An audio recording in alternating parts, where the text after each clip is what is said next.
ம். என்ன பண்ற? ஓ, அப்படியா? நீ எப்போ அவனை ரிவைஸ் பண்ண போற? அப்பதான் நம்ம சீக்கிரம் கல்யாணம் பண்ணிக்கலாம்ல. கொண்டாரு, ஒரு பெரிய பிரச்சனை வந்துகிட்டு இருக்கு. கொண்டாரு.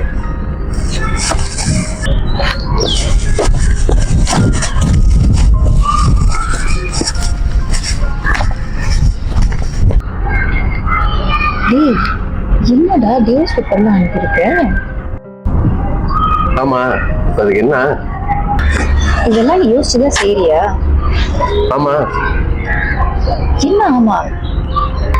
ஏன்னா எனக்கு உன் கூட வாழவே பிடிக்கல. அதான் இத 2 பிள்ளை பெக்கிறதுக்கு முன்னுக்கு உனக்கு யோசிக்க தெரியலையா? இப்ப அவதான் முக்கியமா போச்சுல. ஆமா, எனக்கு அவதான் முக்கியம். எனக்கு நீ தேவையில்லை. டிவோர்ஸ் பேப்பர்ல சைன் அப் பண்ணிட்டு கிளம்பிக்கிட்டே இரு. எனக்கு உன்னை பார்க்கவே பிடிக்கல. ஏன்னா உனக்கு கல்யாணம் பண்ணணும்னு இப்போ யோசிக்கிறேன். தேவையில்லாம கல்யாணம். அப்பவே எங்க அப்பா அம்மா சொன்னாங்க, நல்லா படிச்சதுக்கு அப்புறம் பாத்துக்கலான்னு. இந்த வயசுல எதுக்கு காதல் கல்யாணம்னு. நான் தான் அவங்க பேச்சு கேட்கல. கேட்டிருந்தா இப்போ நல்ல நிலைமைக்கு வந்திருப்பேன். இந்த நிலைமை எனக்கு வந்திருக்காது. 1 year என்ன அளவுக்கு பண்ண சொன்ன படிக்கிற வயசுல? நானா சொன்னேன்? இப்போ வந்துட்டு அது அப்ப பிடிச்சிருந்து தானே, இப்போ என்ன? அப்போ நம்ம கல்யாணம் பண்றப்ப வயசு 16.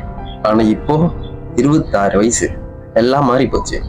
உனக்கு நான் சரியானவனா இல்லை, எனக்கு நீ சரியானவனாவும் இல்லை.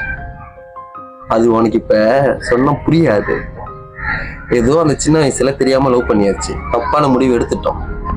அதே தப்பு இப்ப லைஃப் லாங் எடுக்க எனக்கு விருப்பம் இல்லை. நீ எனக்கு தேவையில்ல.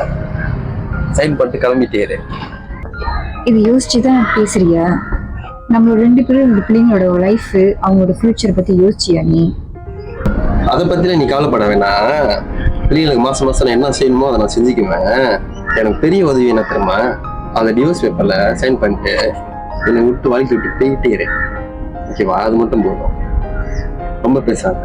அக்கியை பிடிக்கல எனக்கு முடிஞ்ச பார்க்க. சின்ன வயசுல யோசிக்காம கல்யாணம் பண்றதுனால தான் இப்ப லைஃப் இந்த மாதிரி வந்து நிக்குது. நானும் அப்படிதான். கொஞ்சம் யோசிச்சிருந்தா என் லைஃப் எப்படியே மாறி இருக்கும். பிள்ளைங்களோட ஃபியூச்சரும் நல்லா இருந்திருக்கும். எது செய்யறதா இருந்தாலும் யோசிச்சுட்டு செய்யுங்க. மேரேஜ்ன்றது லைஃப்ல ஒரே ஒரு வாட்டி தான்.